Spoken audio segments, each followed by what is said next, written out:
এই যে ফুলটা তোমরা দেখছো এটা ড্রাগন ফুল, আর ড্রাগন ফুল অন্যান্য ফুলের তুলনায় অনেকটা বড় হয়। আর এই বড় ফুলের ঠিক গোড়ার দিকটাই কিন্তু তৈরি হবে ড্রাগন ফল, ঠিক যেখানটায় আমি আঙুল দিয়ে দেখাচ্ছি। আজকে আমার ছাদে অনেকগুলো ড্রাগন ফুল ফুটবে। তো চলো ফুলগুলো কিভাবে পরাগায়ন করি দেখে নাও।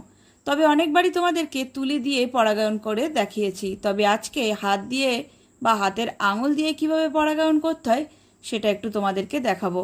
এটা দেখে কিন্তু তোমরা অনেকেই বলতে পারো যে এভাবে আঙুল দিয়ে পরাগায়ন না করাই ভালো, তবে আমি বলবো হাতটা ভালো করে সাবান দিয়ে ধুয়ে এসে পরিষ্কার করে যদি তোমরা পরাগায়নটা করো তাহলে কোনো সমস্যা নেই, তুলির কোনো প্রয়োজন হবে না। এইভাবে হাতের আঙুলের সাহায্যে পরাগরেণু তুলে নিয়ে গর্ভকেশরের মাথায় দিলেই কিন্তু পরাগায়ন কমপ্লিট হয়ে যাবে। যে কোনো ফুলেরই কিন্তু পরাগায়নটা সাধারণত করে থাকে মৌমাছি, প্রজাপতি, পিঁপড়ে, এরকম বিভিন্ন কীটপতঙ্গ। তবে সন্ধেবেলায় যেহেতু ড্রাগন ফুলটা ফোটে আর পরদিন